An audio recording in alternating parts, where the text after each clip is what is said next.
All right, you guys. Welcome, you guys. I'm really excited about this webinar. Today, we are talking about hiring, right? And I talk a lot about how to find your cleaners. The top three things that I get asked the most a lot is how to find clients, how to find cleaners, and how to scale, right? But even in the midst of finding your cleaners, there's some other important parts that I want you guys to be well-rounded, well-educated on, be well knowledgeable on, because how I like to teach this business is using independent contractors, right? And with that comes a lot of questions.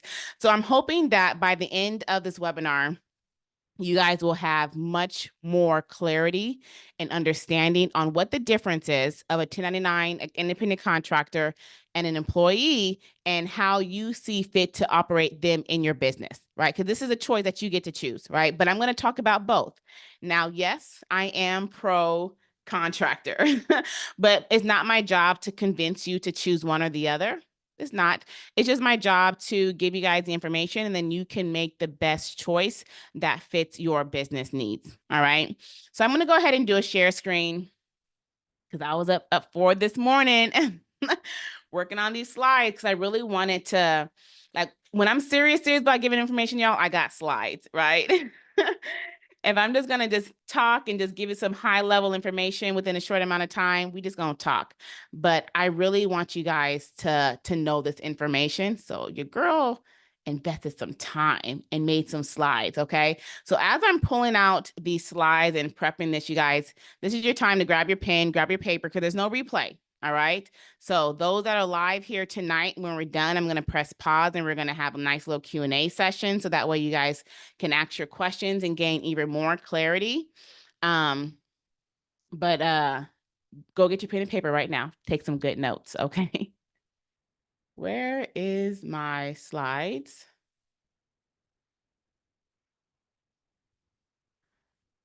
I be having too many icons open.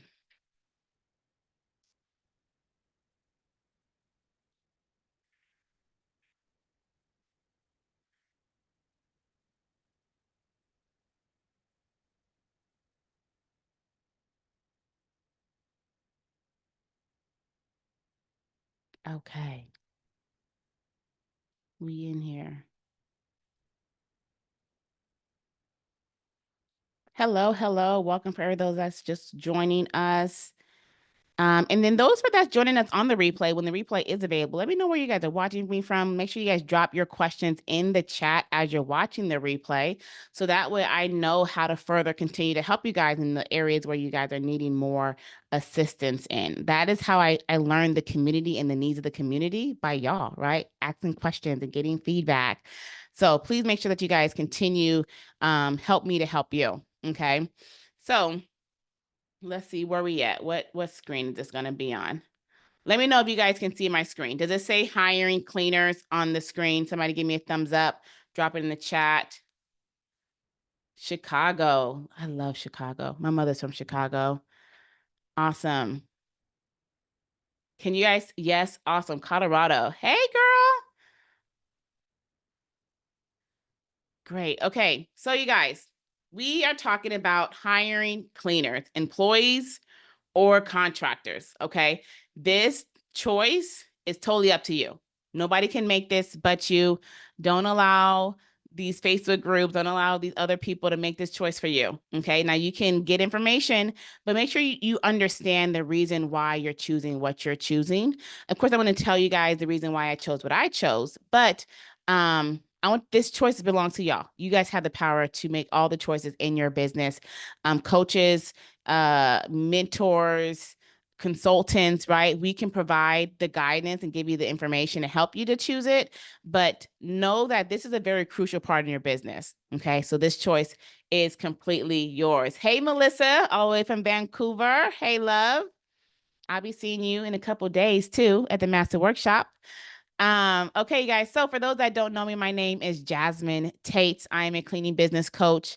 I am a open book. I always try to make sure that I'm available for the community. So I wanted to put my email there because somebody said that when I said it last time, I said it way too fast.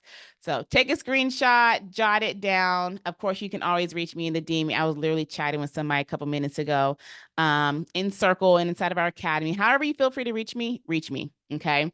I have been a cleaning business coach going on 2 years now. Crazy. I just realized that I was working on updating some information. I was like, yo, we've been in here for 2 years. I was updating the academy and we're making some tweaks and doing some housekeeping and updating some things. And we have over 1,200 students in the academy. Like, I am just flabbergasted. Like, I literally can't believe it. My very first YouTube video, which in my opinion is probably like my worst one. I cringe when I have to rewatch it. Has over 50,000 views. Right. So it's so amazing, the growth. And I love hearing the success stories. I just finished talking to one of our students that is a done for you client. And he's been with the academy since we started, right? Since we started.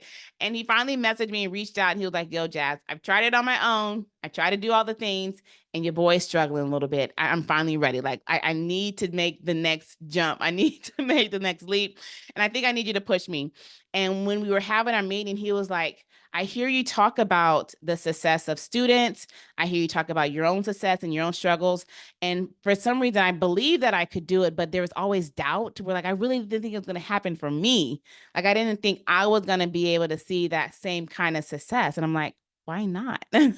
This business has no respect to person, right? If you put in the work, you're going to see the results, right? So we just had his wrap up for his first full month in business and totally crushed his goal. Crushed his goal, got his investment back, crushed his goal, and made 10K within his first month of business. So I super love that, right? But then I also love hearing other stories as well, because maybe not everybody's story looks the same, right? We have a student and we've been working together for a long time, and she just closed on her second client, right? And she is so excited. Okay. The emojis are coming in all over the place. They're coming in all over the place. And I love her excitement because, like, she's excited for closing 2 clients, right?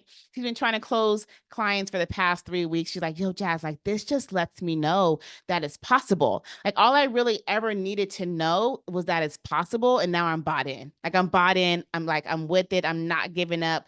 I've already done all the work. The foundation is already laid out. I just need to walk the path, right? I talk to students so many times. So, like, when y'all see an email, okay, when y'all get a little message in the DM, it really do be me. I'm not a bot. I don't be sitting. I really am curious. I want to know, like, how are things going? Like, it's legitimately me typing on my phone or typing on my laptop. How are things going? Give me, like, catch me up. What do you need help on? Where are you struggling at? Right? Like, we always talk about wanting and needing resources. Let's take advantage of those resources. Okay. So this is me in a nutshell. I'm super transparent. You get what you get. I'm not hiding behind no mask. I genuinely love helping people and seeing people succeed emotionally, mentally, spiritually, and financially. And we do this, by the way, through the CEO Clean Academy, through operating a local service-based business, a cleaning business, right? Cleaning toilets. We are becoming millionaires cleaning toilets. Well, not you. Hopefully not you, right? But your team is, right? So we're going to specifically talk about the team that you're going to put together to help make you a millionaire. Okay. So let's get into this. All right. The $1,000,000 question. What is the difference? How is an independent contractor different from an employee? Okay.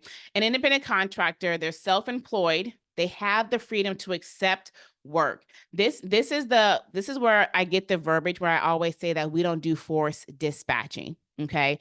Force dispatching is telling them when and where they're going to be. If a job is booked or a client is called and we automatically schedule them out, that is what you would do for an employee, not an independent contractor, right? We have the master workshop coming up, and I specifically teach on high points on how we set the booking koala up based upon these different structures, right? We don't do force dispatching because we don't work with employees, we work with independent contractors. They're able to not accept the work. They have the freedom to say no, right? So this is why I'm so transparent when we're creating and setting up our booking koalas, with allowing them to see the prices, with allowing them to see the location, the scope of work, so that way they know if they want to accept it or not. Okay, they have their own equipment, their own supplies, they pay for their own training, and they generally set their own hours, right? Meaning that they can accept bookings or not. Okay. This is also why, like, when I'm going through the booking koala setup, I share my various SOPs, right? So one thing I do is, like, when I'm reaching out to my contractors, if I'm trying to schedule a job, I say, like, hey, if this booking does not fit your schedule, reach out to me and let me know the date and time that does, so that way I can make some changes. Okay. Because I definitely want to get the job booked, but I don't want to break the rules, right? There is not much of a gray line when you're working with independent contractors, and various states have stricter rules. Okay. I'm going to forever, always, in a day, say to and invite you guys to do your own research, to do your own due diligence. Okay. Because every state is different. We have a VA client that was located in Washington State. I never operated business in Washington State before. They had one of the most weirdest rules I've ever seen, right? But I had to do the research so that way we know how to properly manage her company, because it's different, right? So do your own research and find out what those rules are in your state, okay? So employees are controlled by their employer. An employee establishes what work the employee does and when and where they do it. The employee will train. An employee will provide them with the necessary tools, equipment, and supplies. Now, unlike an employee, an independent contractor cannot apply for unemployment benefits, workers' compensation benefits that are not entitled to federal or state regarding minimum wage, family leave, overtime. Independent contractors are also not eligible for employee benefits such as health insurance, 401ks, holiday pay, and paid sick leave. Okay. Because I sometimes get questions. Well, can I pay for their insurance? No, you can't. Right. I understand we want to get contractors, we want to hurry up and get our cleaners hired. So one of the obstacles is making sure that they have their own insurance. So I get a question, well, like, they don't have the money. Can I pay for it? No, you cannot pay for it because of this. Okay, that's why I put it in nice little red wording, okay, because you technically cannot provide any of those types of benefits. Now, workers' classification, right? So these references, some of the references are from different sources. Some is from IRS is a main reference, and then the other reference is just workers classification that I find online with the various states that we mainly operate in. Okay, so as a business might pay an independent contractor and an employee for the same similar work, but there are key legal differences between the two. It is critical for business owners to correctly determine whether people are providing services as an employee or an independent contractor, right? Because unfortunately, not everybody runs business at right. I'm not even gonna play myself. Y'all know what word I'm really trying to say, right? But ethnic, y'all got it, right? Look, some people just don't do business right, unfortunately. Okay. And now it's a difference when you're running your business out of ignorance. You just don't know, right? You don't know what you don't know, right? Now you know it, but you just don't know what you don't know. But there's some people that will operate working with independent contractors as an employee, and they do know it. And that's what the state does not want to happen. That's what the states are trying to prevent, is from people that are operating their contractors as an employee, right? So if you are operating your cleaning business and you are manually scheduling them for jobs, if you are forcing them to wear a uniform, if you are personally giving them training, if you are paying for their insurance, buying their supplies, buying their equipment, then technically you are treating them like an employee. And that means you're also obligated to pay all of the extraness, okay? The extra fines, the extra insurance, the extra taxes, all the things, okay? Now, this right here, I love what I was able to find this, because this breaks it down in the most easiest to be able to understand whether a worker is an independent contractor or an employee. Okay, based upon these three factors right here. Now, these three factors right here, you guys, are based on IRS. Now, like I said, each state is different. In the state of Washington, they literally had like a full blown like test, like an online test with several questions that you would have to ask, right? And based upon your answers, it will let you know if you are legally operating with your contractors as a W-2 employee and not an independent contractor. Okay. So each state is different, but based on IRS, this is what they would consider if somebody would be considered a W-2 employee or a contractor. Okay, so behavioral control. Does a company control or have the right to control the worker and how the worker does the job? Okay, this one is really big because before I actually like dug deep and like actually did real tangible research on the difference, my whole thing that I based on if a like where to draw my gray line at was the level of control that I had over them, right? And I'm a control freak, okay? Like big control freak. Right? So it's like when I am working with independent contract, if I'm controlling them, making them operate in certain ways, that is what lets me know that I'm working that's what lets me know that I'm operating wrong. Like, nope, there's a gray line. Like, you can't make them do this, you can't make them do that, you can't make them do this, right? Now, I love to share my SOPs and I love to share like my expectation call is a really big thing that I introduced to where I'm able to share our expectations with working with us, right? And if you agree on following these ways that we like to operate, then this relationship is going to work well. If not, then that's cool. But that is giving them the choice, not forcing or making them. Okay. Financial control, things like how the worker is paid, are expenses reimbursed, right? How are they provided for tools and supplies and equipment? So one thing that I used to have on the gray line that I still feel like I have on the gray line that I'm going to probably try to seek some further clarification for myself is with running background checks. I recently started getting a lot of questions of people asking, do I pay for the background check or do they? And for me, it's always been like, oh, whatever. You can have them pay for it or you can pay for it, whichever. It doesn't really matter. I've always thought to pay for it because I wanted one less of an excuse to hinder the process time of onboarding a cleaner. So I'm like, we'll just pay for it. It's a business expense. It's for our reasons. Background checks are not required, right? But now I kind of feel like, do I need to really double check that? But background checks is an expense that you could potentially have your contractor pay and they would be able to write that off for their business expenses. Tools, supplies, equipment, towels, cleaning supplies, vacuums, mops, brooms, all the things, they are supposed to provide that. Okay, not you, right? And I understand I've been in scenarios too, like when my cleaner vacuum broke, I was like, oh goodness, she's like, I can't do the job. You can't do what? What you can't do? Hold on. What's your cash at real quick? Go to Walmart. Don't buy the cheapest dirt double. Just buy the next to the top one, just so it can do a good job, get them lines in, okay? And then next paycheck, you get your look. But technically, legally, I can't do that, okay? And then the relationship to the parties. Are there a written contract or employee type benefits such as pension plans, insurance, and vacation pays?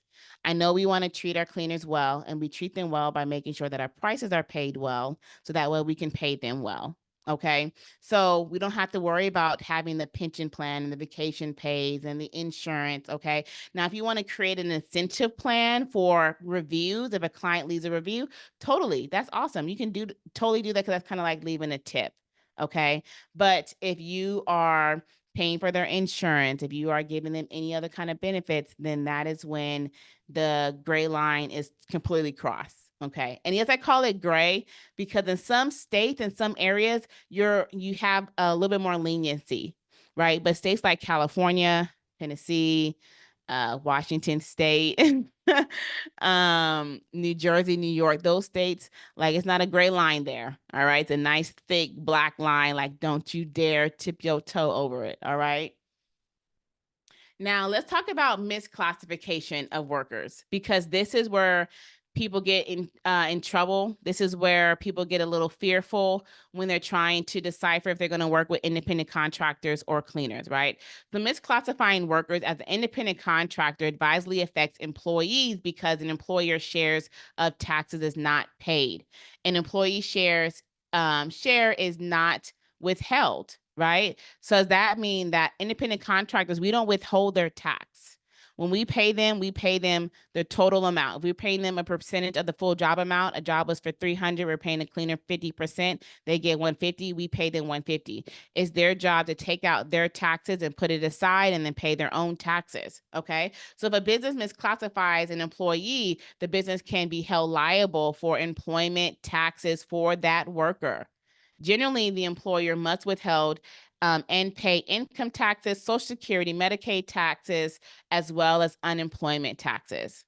Okay. So when you misclassify them as an employee and not an independent contractor, this is what you would have to pay for. Okay. And then when you don't, and they later find out that you do, then you're fined back for what you did not pay. Okay.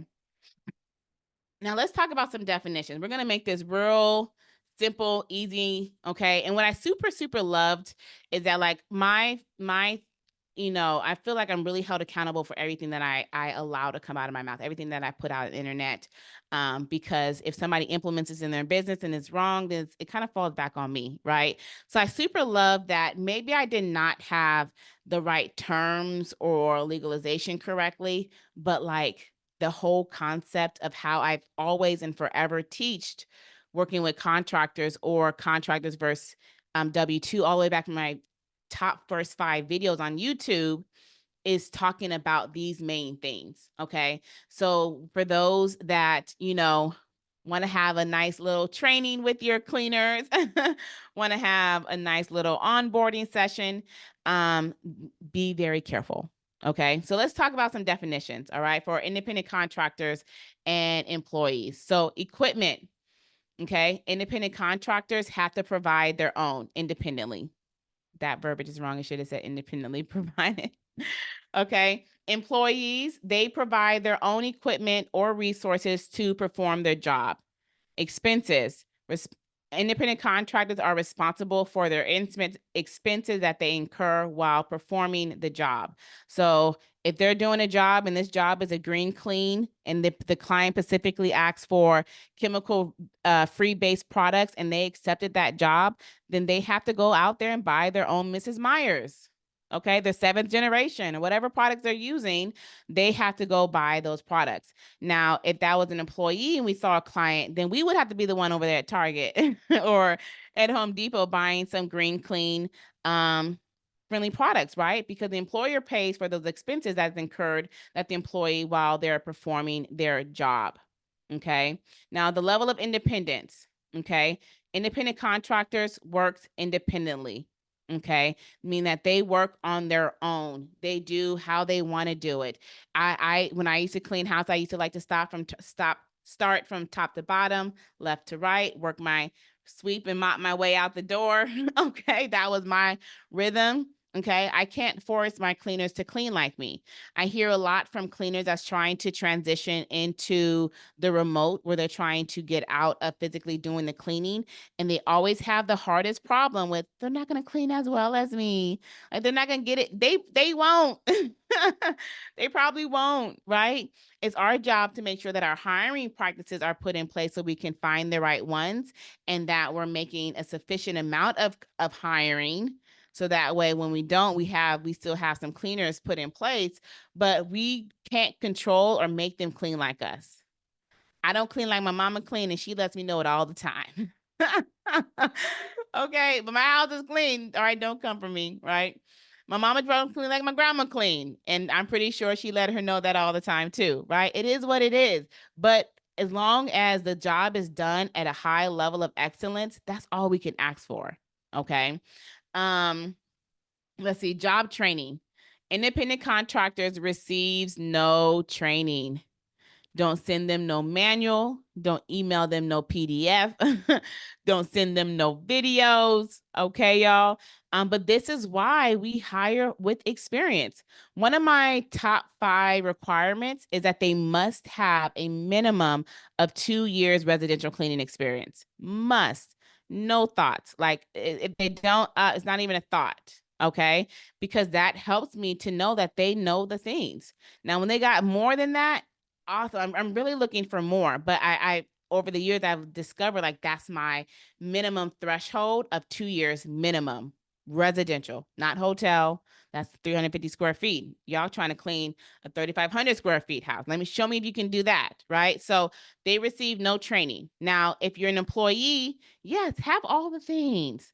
Have an on in house. Bring them to your house. Don't let them know it's your house, right? And then have a whole cleaning session, whole cleaning training, right? Or train or record yourself cleaning your house and give that training to them for an employee only, not a 1099 contractor. Okay. So if you have an employee or you desire to have an employee, make all the cute little recordings and HR manuals and that your little heart loves. Okay.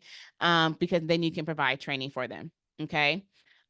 Independent contractors work for multiple people, multiple clients, y'all. We are not operating in fear. Okay, we are not operating in fear. We're not going to be over here wondering, right? Scared, anxiety, wondering if our cleaners are still in our clients. We're not doing that. Okay, we are firm believers that's what's for us. It always has been for us, will always be for us. And if it wasn't for us, then they can have it. Okay. We're not going to operate wondering if they're going to steal the client. And yes, have them sign them independent contractors. I still a firm believer that their character will outshine any written paper that they have, any signature on a piece of paper. If they want to steal the client, they're going to steal the client. Right. My prayer is that I can find them, find out soon, find them like I'm hunting for them. No, that I can find out soon. I can let them go because they're not a part of my team. And that's just what it is. Okay. Now for an employee, they only work for you, right? Conflict of interest. They can't work for anybody else. Okay. So these are the definitions. I hope you guys are also welcome to take some screenshots as well with your guys' notes. Okay. Now let's talk about the benefits of hiring an independent contractor. Hiring an independent contractor is the most cost-effective solution for many companies. It was how I was able to start with building a team without having any money. Okay.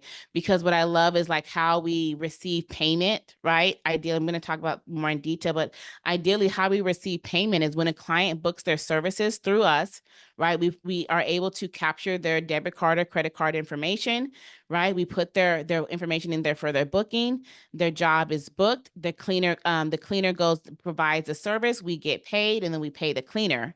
I don't have to pay the cleaner up front. I don't pay the cleaner same day. Okay. So this is how I'm able to start building a team with as many cleaners as I want without having much of a capital because I don't have to provide their supplies, their equipment, and I don't have to have a place to house it. Okay. So it's super cost effective. Self-employed independent contractors do not receive benefits like healthcare, insurance, retirement options, unemployment, paid time off, or sick days. Okay. Additionally, businesses don't have to pay Social Security, workers' compensation. Now, this right here, though, whoever's in Washington State, if you take that test, please take that test. And your answers come back. You can still operate with independent contractors, but they do make you pay for the workers' compensation. Super weird, right? Yeah, weirdest one I've seen thus far. Okay, or you don't have to pay for federal unemployment insurance. When they employ independent contractors can offer quality work without micromanaging or excessively supervision, saving businesses valuable time. Okay. And I get it. Sometimes we can really be stuck in that traditional way because we help so many students, right? We have so many classes, and there are still people that's like, well, I can go by and check on their work, or I can go introduce myself. I'm like, why? You ain't got nothing else better to do?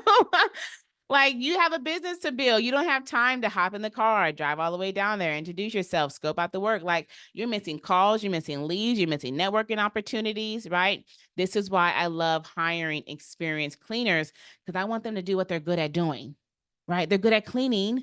This is their job. This is what they're excellent paid at, right? So I want them to do that. And then I want to do what I'm good at, right? Building the business, finding networking opportunities, partnerships, finding different areas that I can scale my business, right? That's what we're going to be focusing on. Now, the referral-based agency, right? This is essentially the model that I teach, okay? It is called a couple of different things, okay? A referral agency is called a remote cleaning business, online business, right? You can say just a regular cleaning business, regular residential cleaning business, but because of how we technically operate with independent contractors, we are legally classified as referral agencies. We're actually in California, on your website, you have to actually list that your company is a referral agency on the website. Like you can't just put cleaning business like other companies that we work with when we're creating and designing their websites. We can't just put cleaning business their logo. Like we actually have to put verbiage that says referral agency, right? So a referral agency in context of a residential cleaning company is a business model that connects clients in need of cleaning services. Okay. With independent contractors, we provide those services. Unlike traditional cleaning companies that employ W-2 employees, referral agencies primarily work with 1099 contractors. In a referral agency, the agency itself does not directly employ the cleaners, but act as a middleman between the client and the independent contractor. The agency's role is to match clients with suitable contractors based on their specific cleaning needs, preferences, and availability. A referral agency typically maintains a network of pre-screened and qualified cleaning professionals who operate as independent contractors. These contractors are responsible for their own taxes, insurance, and equipment. They have the flexibility to choose the jobs they want to take on and set their own rates.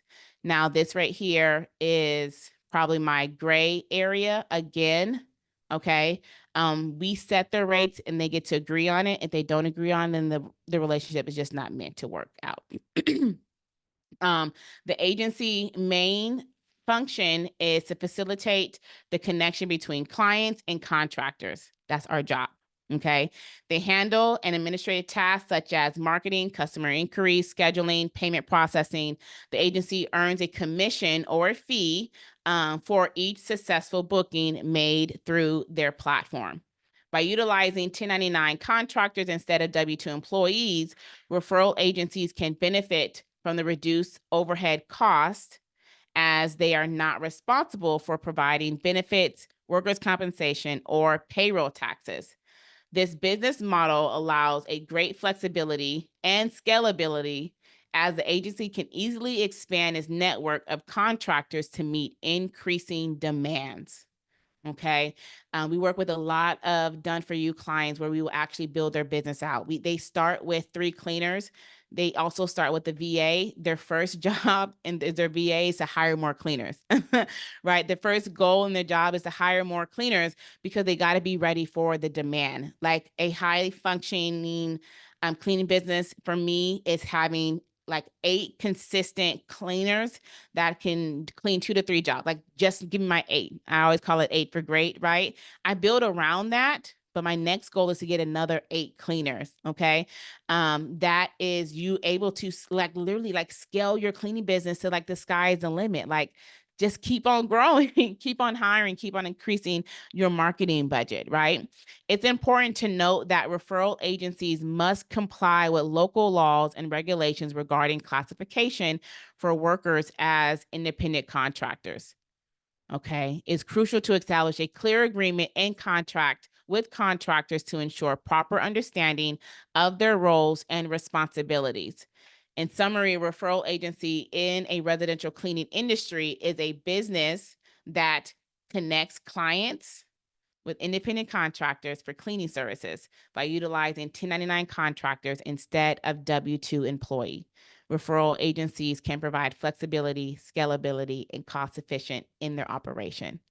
right? And I wanted to give this full definition because I always give my example, right? But I wanted you guys I wanted everybody to leave this webinar class with knowing and having better understanding of what it is and how it is that we operate as a referral agency and what is the difference between a W-2 and a 1099 contractor, right? Now, my example is we find the ideal client, right? We utilize all of our marketing geniuses. We have done our market research. We know exactly where our ideal client lives. We understand our pricing model. We understand our pricing market. So we're not undercharging or overcharging. Okay. We have done the work. Okay, so we know how to find that ideal client. Now we do the work to find our ideal cleaner. Our ideal cleaner is looking for us. I get questions asked all the time. Why would somebody want to take less to work for us, right? But when we have the idea of knowing what a referral agency is, they don't work for us. This is a partnership, right? They do their job. We do our job. Their job is to provide the services that they so excellently do. Our job is to find the client, take care of administration, process the payment, take care of any irate situations, right? Be the middleman to where they don't have to do that. They don't have to worry about all of those back end things, finding the client. We had to spend money to find the client. They didn't, right? So it's a partnership, right? So that is why we do the percentage. You can pay your cleaner a percentage of do a 50-50 or a 60-40. They get 60, you get 40, which one you want to work best in. To me, I find that is not really in the percentage of what you pay them, it's your pricing. Because what are they getting 50% of? What are they getting 60% of? Right? Are they getting 60% of $200 when they could be getting 60% of 300? Right? So that's really like where the truth matters at, is like, what is the pricing? What are the numbers at? So we find our ideal cleaner that is looking for us. They don't have maybe consistent work. They're over here advertising their services in Facebook group and still sending texts to their grandma to tell all their friends, right? They don't know how to find their ideal market. They don't have consistent work. So they do need us. I have interviewed hundreds and hundreds of cleaners to where like they are excited and happy to partner with us, right? And if you run across somebody that don't, and that's not a good fit, remember, we are firm believers that what's ours is ours. It was always meant to be ours, and if it's not ours, then it won't be ours, and we're not going to make it fit. Okay. Anybody that know toddlers, they be trying to stick them little circle balls in a square. They can punch it and punch it all day long, but once that thing is up in there, it's all dented, it's defective, it's not useful. We don't want that. Okay. So if it's not going to work out, don't force it. If it's not, it's cool. Don't fine. It's fine. Have a great day. I wish you all the best of luck. It's not a good fit for us, and that's totally fine. So we find the ideal cleaner, we have the ideal client, and we marry them together. We charge the client $300. We pay the cleaner 50%, $150, and then we get the difference.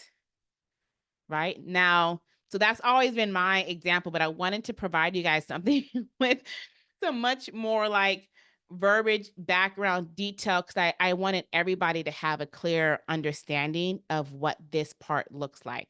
Because I talk and teach on how to find cleaners all the time, right? But now we have to go a step further so that way you guys understand how to run your business successfully on the back end of your HR department, okay? So I see lots of questions. I was trying not to scan and get out of focus because I was doing a lot of reading in the training today. And so let me go through these questions because I want to make sure that you guys have a good understanding. And if you guys have any other questions, please feel free to drop them in the chat or even come off mute. Okay. Let's see. Question is, do you make your independent contractors sign an NDA with your company? I do not. So I'm very transparent, y'all. Like when I teach on everything, right? And I teach from success and I teach from a lot of failures as well. Contracts was something that I in the beginning did not believe. I thought it was a waste of time, right? Because I was just such a firm believer that like, if they're gonna steal a client, they're gonna steal a client. Like have them sign a paper, like, you know what I mean? Like it's not gonna change their character, right? So I didn't have them do that for a very long time until I had an incident. And they're like, everybody signed a contract. You sign a contract. You sign a contract. So NDA was definitely not in my in my mind with having to do that. But you totally could. Like, there's nothing against you doing that. You can have them sign that. A non-compete. Yeah, you can have them, you can totally have them do that. You just mentioned that if the independent contractor decides to steal your clients, then that's what they're going to do. However, we are paying for that lead client. So how do you avoid that? That's the thing. Like there's really no way to absolutely avoid it. Like there's really no way. I had a VA one time where like she was like, I loved her. She was amazing. One of my favorite VAs. But she was super on it. Like she like would get so upset. I'm like, girl, calm down, girl. We get another client. So like we try to figure out how can you prevent that? And there's really no way to prevent that. Now there are different things we put in place to make sure that we won't lose out, right? Um where like when we're setting up booking koala, we have it set up to where we do the pre-authorization hold 24 hours prior to the cleaner arriving to the home. So if the cleaner steals a client, then we already getting paid, boo. Like either he's going to cancel his cleaning and he's going to be charged a cancellation fee and we still going to get paid and you're not going to get paid. Then the client's going to be too mad to pay you because he just got charged a cancellation fee. That's a lot of words in a short amount of time, but you know what I mean? So we do that so we can make sure that we're not losing out on getting the money, right? But you want to know what's the most thing that happens? It's really the opposite, right? It's really the client that be like, yo, I'll pay you, I'm paying the company this, but I'll pay you this if we don't go through the company. That's what really happens. And then what then happens next is that the cleaner would message us and would be like, yo, this client's trying to get over. I'm like, girl, don't worry about it. We already done, his money's already on hold. Provide the service. We'll block him afterward. That's what really happens. And then our cleaners notify us. I've only probably possibly had one scenario where a cleaner did try to take a client. I didn't find out till later. Another cleaner had told me about it, but like I really wasn't stressing too much about it. But like I said, we've had those things put in place to where like if I paid money for the lead, I got money, like we got paid, like we did get our return because we did provide the service. So that is one thing that we do. Okay, let's see.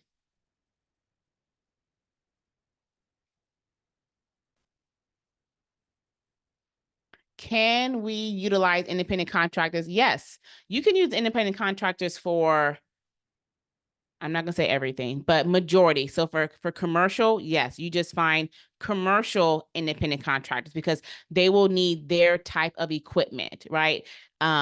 They'll need all the equipment to provide cleaning services for commercial buildings. Student turnover, they can use independent contractors. Office cleaning, independent contractors.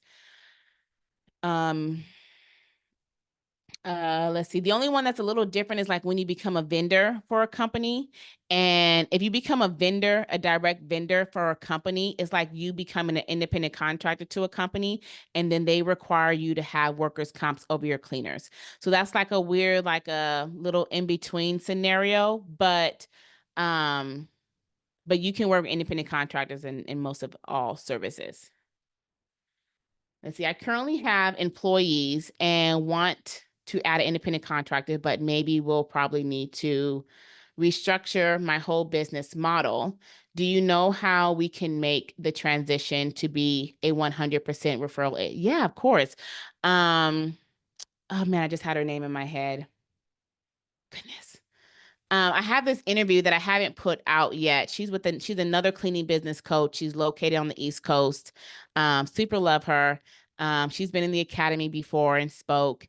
And when we finally met, she was telling me like one of the things that she shared with me, and then also on the podcast interview, she was saying like, "Man, girl, once I saw your video and you was teaching on contractors, the next year I transitioned all of my cleaners to contractors." I was like, "What?" She's like, yeah, and we saved so much money. So you can totally transition that. Now, depending on what services you provide them, right? There may have to be a discussion with those contractors, like if you are providing any kind of sick leave or vacation leave or 401k, right? So you may have to speak with them in regards to that, where they may not always be a fan of the transition, right? But if, of course, you could rehire and hire and do your initial hiring for contractors only if those individuals are not willing to make that transition. So, and then of course, they may end up getting paid more for a percentage base versus hourly base. So maybe you can figure out what's your average time a cleaner is cleaning the job and what that pay is. And if you was switch your model over to percentage and to see like what they would get paid from that, maybe there's a difference, because sometimes it's a little bit more when they're getting paid by percentage. New labor laws that took effect this year. How does this apply to those new rules? Let's see, decree of permanence of work relationships. This factor weighs in favor employee status when the worker relationship is indefinite in duration and a continuance and exclusive of work for other employers. Work relations that are fixed in duration, non-exclusive, project-based. So I feel like I would have to look further and get a good full context of that, because I have my first thought. My first thought makes me think about those three things that the IRS talked about with the relationship, right? To where like they can work for multiple people and not just you. Because the goal is to have like a directory of contractors, right? This is why I say always be hiring, right? I always had my 8, but out of the 8, there was like 15 like on payroll in Gusto, 20 on Gusto, right? But like I had the 8. The 8 were the consistent. They showed up. They wanted multiple jobs. I don't have to worry about they're going to be late or on time or a no-show. And if they were, something happened, I was checking on them, right? So that's what makes me think about that part. But I'm not 100% sure. Extent of which work is performed is a integral part of potential employees' benefits. This factor is considered whether the function of the worker performed is integral part of an employee business. The worker whose function is critical, necessary to central to help the business weigh in favor of employee status. Yeah, that's a deep one. I would have to totally look at like the full context of that, like before and after, and get a fuller picture. Because that second part, I definitely could not, like nothing came to mind. It was complete blank. The first one is what made me think about the relationship one. And then like I said, this is why I always say, like, do your due diligence, right? This is why, like, on this topic, I waited so long to share on this topic. But I don't want this topic to be like the only thing, like the only resource. I'm going to always strongly encourage you guys to do your own due diligence and research as well. So that way you guys can be in the know. Sorry, I think I misheard. You said you had experience and then started having contracts signed, that type of contract. So not the NDA part or the non-compete. It was like just the contract agreement. Like I just thought it was super pointless to have them sign a contract agreement. I was like, if they're gonna do it, they're gonna do it. What's the paper? Like, what's gonna protect me? Like, what are we doing? Right. Until, like I said, until I just further educated myself, right? And then I started making them sign a contract agreement. So everybody got to sign a contract agreement, background check. I need a copy of their ID. I have to have their business insurance, and my company must be on their business insurance.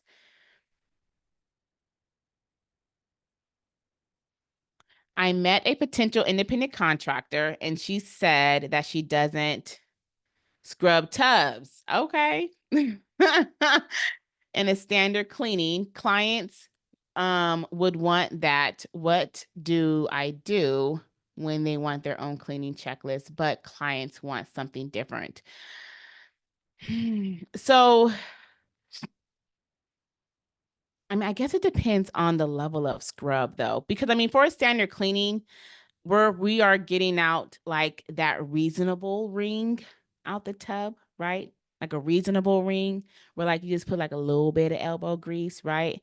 But if you gotta like dig in that thing and be like get their nail up in there, then that would be, to me, that would be classified as a deep cleaning.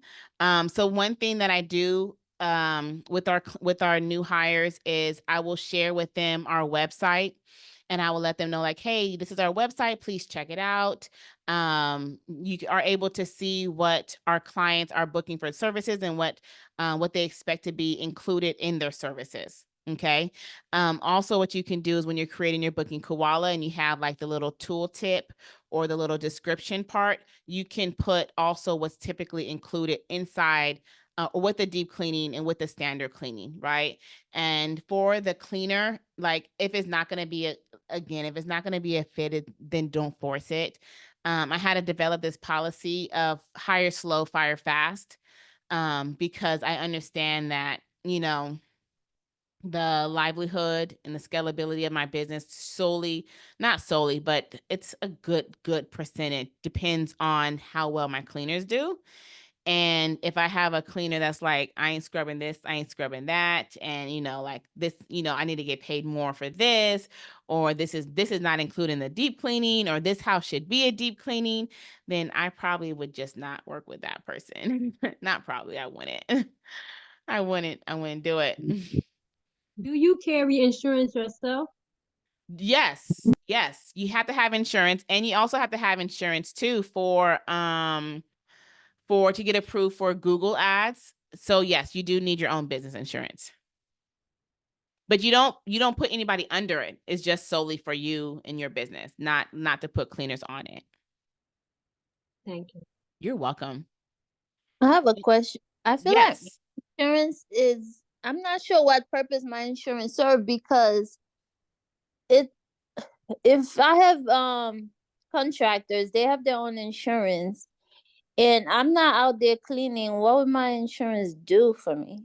Good question. That's a very good question. And I don't really fully know that answer. Yes, I don't teach what I don't know. So inside of the academy, like I actually last year sometime we did a lot of partnership trainings based upon questions that we were receiving in the community. If I didn't know a thing, I dare not talk about a thing, so I brought an expert in to share the thing. Okay, so we do have a full training of somebody, like a super detailed full training on insurance. Like it breaks it all the way down. Okay. So I would totally recommend checking that out. So that way you can get a real good clarification on that part. Now, besides the level of protection that it would provide us, I don't really know, to be honest. But I do know that Google requires it for ads, and I know I need it for ads, so I get it for ads. So like again, again, that was another part of the business that I didn't really have in place either until Google was like, oh, please upload your little certificate of records. I'm like, oh, okay, hold on. Let me go ahead and call Hiscock real quick. What is your done for you program all about? Our done for you program is a complete business in a box where we will literally build out your full business. You get lifetime access to the academy and all the classes of all the things. And the goal is that while we're building your learning, we will set up all of your lead gen platforms, your booking koala, create a custom SEO website for you, hire your first 3 cleaners, establish and put a VA on your business. So the goal is that when you go live, your business is able to like immediately operate. And I've seen this because for an example is like with our client that is currently live. He just did his first month. He had a VA that came in fully experienced, fully trained, been with my company for a very long time. And day one leads coming in, she's answering. Day one leads are coming in, she's closing, right?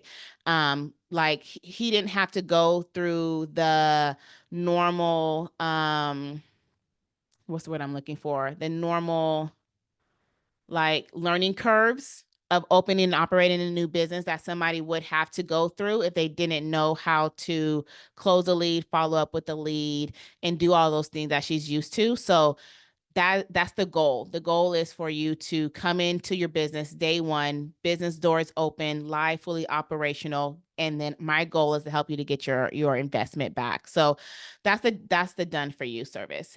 I love it. I love working close with our clients because we meet weekly. We do training because like I really want them to know the business. I've been doing this one for a long time, probably about 2.5, 3 years. And I remember in the beginning, it was like build it all over, hand it over. And then I would check in with them like, girl, I had to stop because it just wasn't working. It wasn't working. Was it not working or was you not working? Right. And I was like, I had to figure out like what was the problem. And so I made some tweaks along the way.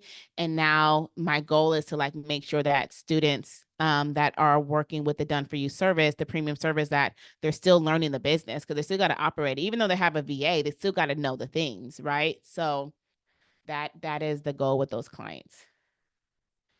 Let's see. Oh, Cassandra, thank you so much. So Cassandra says it protects your business because of clients who can still come after you if your company damages something, even if you are sending your cleaners out, as well as if you ever do commercial cleaning, apartments, property management, etc. You have to have your business insurance. It gives your clients assurance if something happens by your company, then protects. So like, I'm not 100% sure because I thought I mentioned that too to the gentleman that did the training, and I don't believe he quite agreed with me when I said that, right? Because he said that I'm not the one physically providing the service. Now, if I was the one physically providing the cleaning service, then yes. But because somebody else is physically providing the cleaning service, then he says it doesn't protect my business for that, right? Which is why he said that our company has to be on that policy. So that way, like even later after, let's say there was a mishap and he did have to come for some money, right? Then like that client wouldn't even later to come back to like sue us later either. So, or the insurance company either, right? So go watch that training, y'all. That's a really, really good training. Like really, really good training. If you're in the academy, if you guys ever attended any master workshop class, like that is a bonus training that I include in there because like I feel like it's so important that everybody needs to know that one. Definitely watch the video Jasmine just mentioned, but I think if the cleaner's insurance doesn't actually cover the cost of whatever damages, the company's insurance would kick in. At the end of the day, the customer is your client and you're responsible if you're faced with your company. Thank y'all so much for helping. What do you think about bond insurance? I never had it before. I feel like bond insurance is like that old school insurance claim that older cleaners used to have. So like whenever like somebody asks, are you guys bonded? Like it's mostly an older client. So y'all know if I didn't have insurance or contracts or NDAs, I definitely was not worried about being bonded. But it's something that you don't need now to operate. That's what I do know, that you do not absolutely need that now to be able to operate your cleaning business. Y'all was coming in with some heavy hitter questions today. Look at So y'all. so I if think I heard a voice. yeah, so if a cleaner steals something from a client's house, then that's where the bond will come in, right? Like I said, I'm not 100% sure. I'm not 100% sure because like you guys have to understand is that they don't work for us, right? They are in partnership. So like legally the client would go after the cleaner, right? That's who the client would go after for any kind of theft. So like the reason why I started like making sure to do background checks and I getting the client's IDs because there was a potential theft of narcotics because of prescription box that was potentially lost and the prescriptions were legally classified as narcotics. And I was like, oh snap. If something was to happen, I don't know where this person lives. I don't know this person's ID. I don't even know if this person really is Solly James or not, right? So that is like the reason why right? Which is why I love being able to teach this business because you guys can learn off of my mistakes, right? So I don't pretend to know everything. So I'm not 100% sure on that. Anybody that is interested in getting bond insurance, I would definitely recommend searching, just doing a little deep dive and finding information. Because even the information that I found out and was teaching today, I've been doing a lot of studying, a lot of asking of questions when I'm calling these people out there in Washington and talking to these people in California. But it's just an accumulation of information that I found online, essentially, right? Now, of course, the experiences that I share, that's firsthand. But the information on tonight, you guys, it's strictly like, okay, there's a lot of questions coming in. I want to kind of help people get a good level of clarity and understanding. So I'm going to take all of the accumulation of secondhand information that I've learned in the past couple of months working with trying to help this client. And I want to try to put it together so that way everybody's able to easily digest it. Now, if there's anything that I possibly did not discuss on tonight, it's either because I just didn't mention it, or it's because I just don't know. Right. So if you do want to know about bonds, you guys, please do your guys' due diligence. Search that out for your state and your area, see if it's required, find out what it is, find out if it can help you, find out really is it needed, find out what the cost is. But so yeah, that's definitely my takeaway for it's like for the bond insurance and all those good things, because I just don't know all the things, especially on the insurance, because it was never really a big need for me. Now I do know, like, I don't know when it was. Cassandra, when was that time? Because it was like this year, April or spring, when they did make those changes, and everybody was like, "Oh my God, can I not operate with contractors no more?" Even with Washington, like, because Washington's verbiage, if you slightly read it, it kind of looks like they're saying you can't even work with contractors. And I like physically spoke to the state people and like, no, you can totally work with contractors. You just have to figure out your classification and if you have to pay their workers' comp or not, but you can totally have it. I'm like, oh, okay. So it's just a matter of you guys just doing a little bit deeper dive if you guys need some more understanding or clarity. But would you have to tell the client that you are a referral agent? Because if something were to happen, at what point do you tell them you're a referral agent and they have to deal with the contractor directly if something Well, happens? technically in the state of California, like I was mentioning, you have to physically put on your website that you are a referral agency. I don't know of any other state. I only know California because we've had so many clients located in California. Other states, I don't know that, right? So for example, the situation that happened with the client thinking that our cleaner stole his medicine, even though he hid it because he didn't want nobody to steal it. And then he forgot where he hid it. And a couple of days later, he called and was apologizing, saying that he found his medicine. Okay. But during that scenario, right, because he called the police and everything, I was kind of like the in between with talking to the client and then talking to the cleaners. Now, if it had to further escalate and I had to speak to the police and the police had to get information, then I would have at that time had to provide them with the cleaner's information, and then they would have had to contact the cleaner.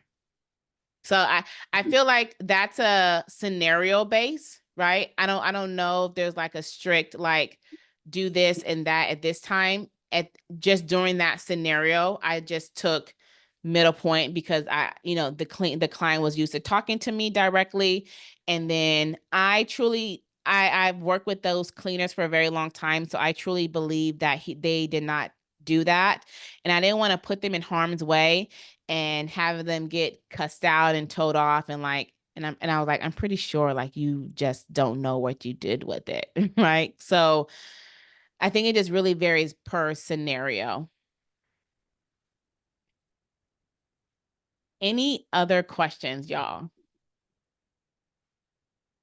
Yeah, I'm having a hard time getting clients, not clients, I'm sorry, cleaners, because whenever I tell them to add my business to their insurance as an additional insured, that's where it ends. They don't want to go on. They don't want to do the things.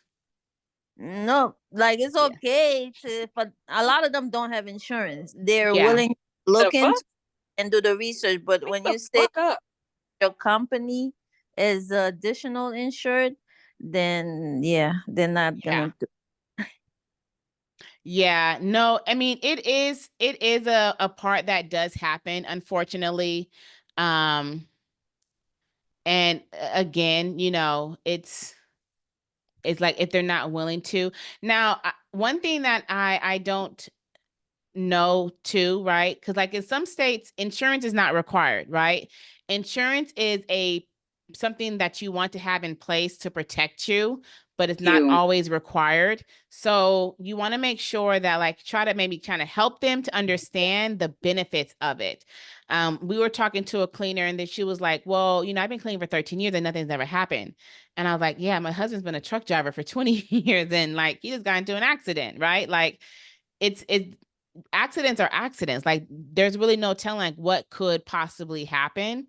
So sometimes I will explain to them the benefits and then I'll also like give them the cost of service so they kind of have an idea of what it's going to cost because maybe they have in mind that it's going to cost really expensive and it's really not, right? So and then also how many cleaners are you reaching out to would you say that you're reaching out to on a weekly basis? Well, I reached out to everyone I could find on Craigslist, and they did get back to me. But as soon as I mentioned, they don't have problem with getting insurance per se.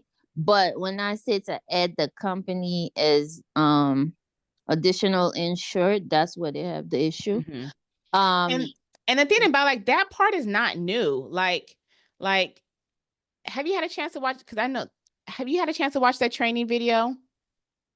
Because I would mm, maybe try to get that verbiage that he says like what it's actually called and share that with them. Um to see like just to kind of help give them a better understanding of what that process is and like how it does protect you and them.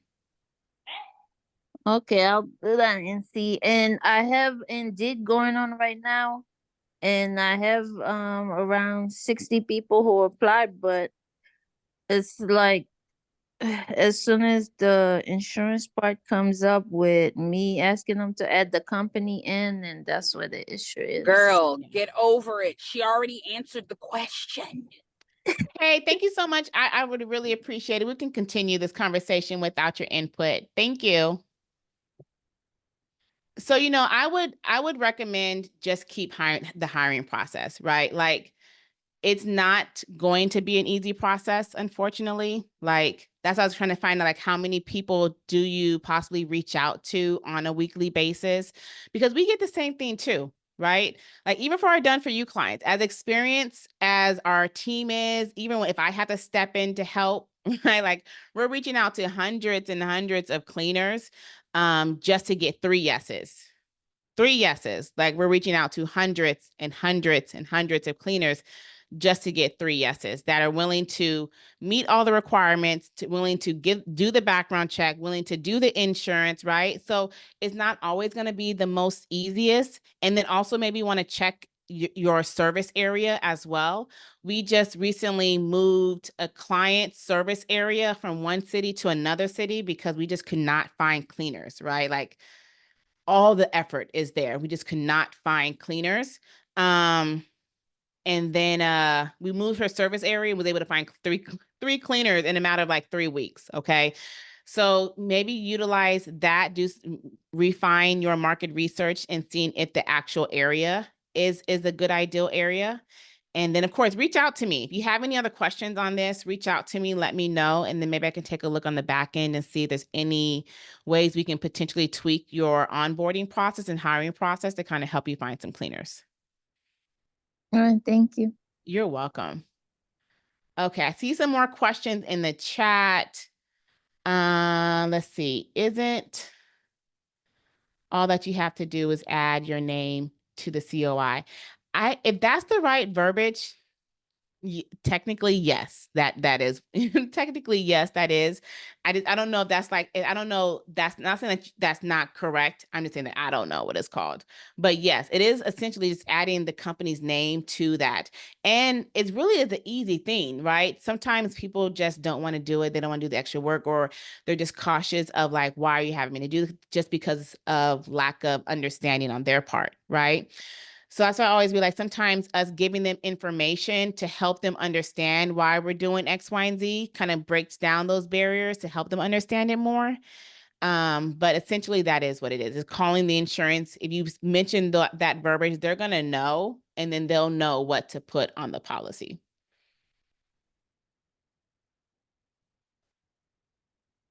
If the girl doesn't show up last minute and the other girl can't make it to the cleaning job, do you fully refund the client or reschedule? How does that work?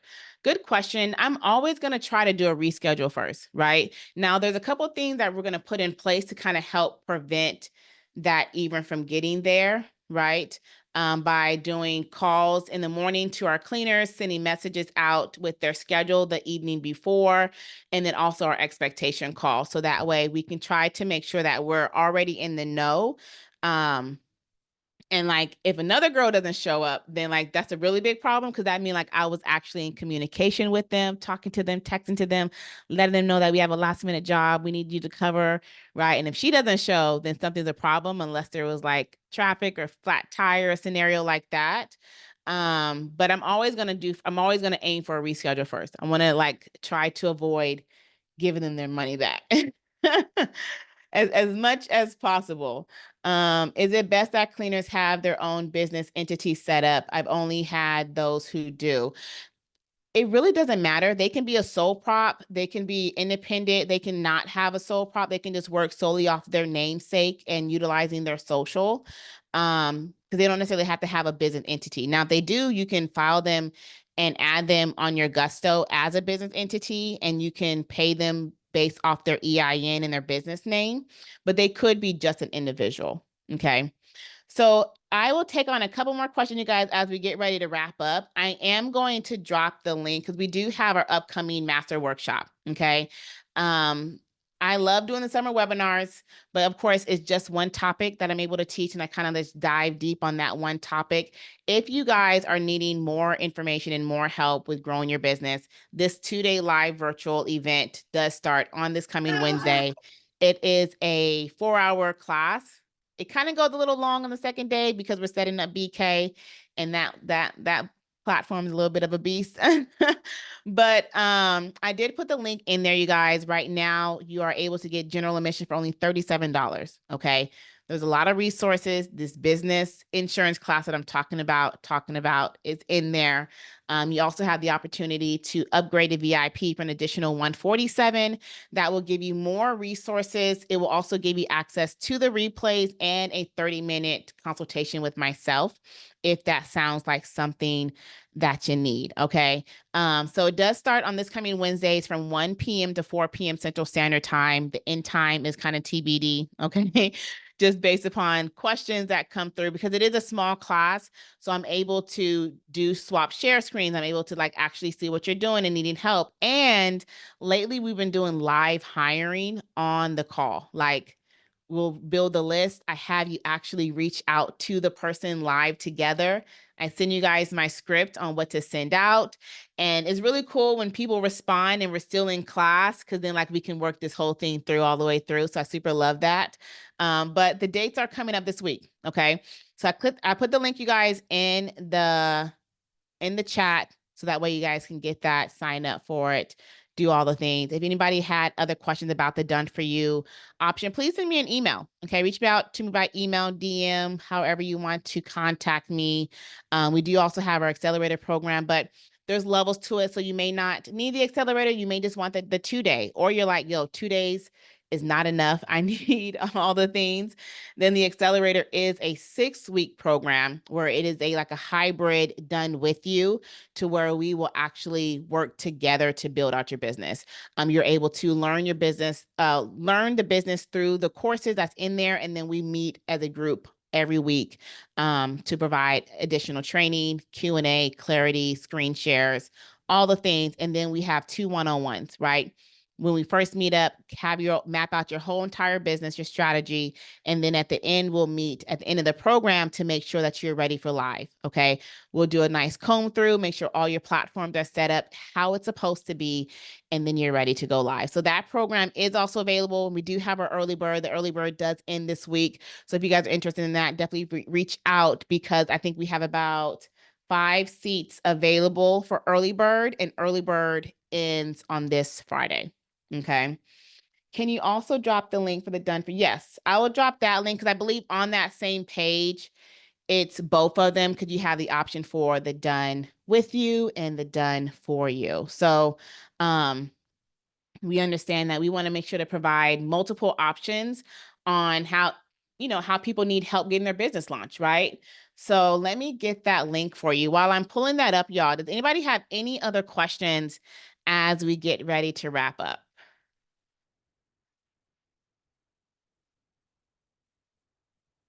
If I can find this link, I can always have a hard time finding this link.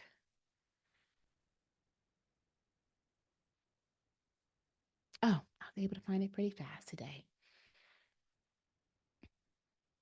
Okay, so I'll drop this link in the chat, you guys. On here is the options. Now, if you're wanting the program, okay, if you're wanting the done with you program, the 5-week accelerator program, and you're wanting the early bird, the link is not on this page. Okay, so if you're wanting the early bird, send me a message. I'm going to send you a discount code for $200 off. Okay, and because I haven't made any changes to this page either, if you guys are wanting to get the done for you, the quote on here is also $3K off as well. It's normally $10K, but I always make an amazing offer to those that actually last all the way through the master workshop, because it'd be some long days, and it'd be a lot of me talking. There's a lot of y'all listening to me doing a lot of talking. So I want to reward y'all for doing that. So I'm going to go ahead and drop that link as well. And again, if you guys have any questions, feel free to reach out. Okay. I'm always available. I see this last question. I'll answer this, and then we'll wrap up. Let's see. My main theme is branding. Having started my cleaning business by quitting my job with the government. Wow, I started cleaning. I've been so blessed to have a great business through referrals and Google My Business. I do have cleaners. I only use those who have business that I've hired to clean my home, and one solo. I'm in the process of figuring out how I can add marketing fees for branding so cleaners can wear my brand, like how FedEx and other companies do for independent contractors. That's a really good question. I like that question at the end. I don't know what kind of like legalization they have in place, because I don't feel like that's like a marketing thing that you would figure out. That's more like what are they like? What is their contracts like? You know what I mean? To have FedEx drivers that's independent contractors wear their W-2. I mean, wear their shirts. Cause I don't know. Cause I'm trying to like think, cause my husband is a driver by profession, and any company that he was a contractor for, he didn't wear their uniforms. Their W-2 employees did, but the contractors didn't. So I don't know, because I've gotten some packages from FedEx drivers where they are in plain clothes. I'm not really sure, but that's a really good thought. That's something to definitely look into. For me, it's like another part to where it's like I try to do things the most simplest, y'all. Like I'm gonna always try to do things like the most simplest, most like simplest way I can get it done with perfection. That's still amazing. That's still excellent, right? So like every time I think about me having to have them wear shirts, every single time I see that, I think of a wrinkled, dirty shirt. I think of them like not really caring and putting on a shirt that's wrinkled and got some bleach stains and like, now it has my logo on it, but like now it looks all crazy too. So I always think about that when I think about hiring shirts. So it's never really been a focus of mine with having the shirts. If anything, like I would want to like leave cards, or one thing that I did one winter season, which was amazing, was I partnered with other local businesses around the community that we offer services, right? So like a flower shop, I think we did edible arrangements, a karate place and other places, right? And I basically made like this local community Christmas coupon book, right? Each business provided some kind of sell, and then like our cleaners would pass those out to our clients. So like we did that. That worked really, really well. That worked because like all of us pitched in to pay for the actual fee for the book and the printing and the coloring and all the things. And like that worked well. That one did really, really well. So that was something that I did. The pay them for marketing fees. Oh, that is definitely out of the box. So they pay them for wearing the shirt that they don't have to. It's up to those who own those routes. Okay, that makes sense. Now that's pretty cool, because then I can see them wanting to wear it and like make sure that it's like ironed, or not ironed, but like it's not super wrinkled and it's not super stained. So that's pretty cool. I never thought about that. I like that. That's pretty cool. I mean, I wouldn't necessarily do it, but I love like that's how they do it. That's like really out of the box thinking that I never thought about that option before. That's cool. Any other questions? We have about 4 minutes. Any other questions?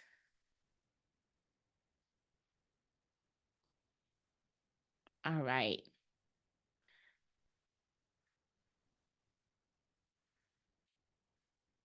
All right, y'all. Thank you guys so much for joining me on tonight. I hope you guys had a lot of good information, some good takeaways. Yes, hopefully you guys left with a little bit more clarity and understanding on how to operate with 1099 versus contractors.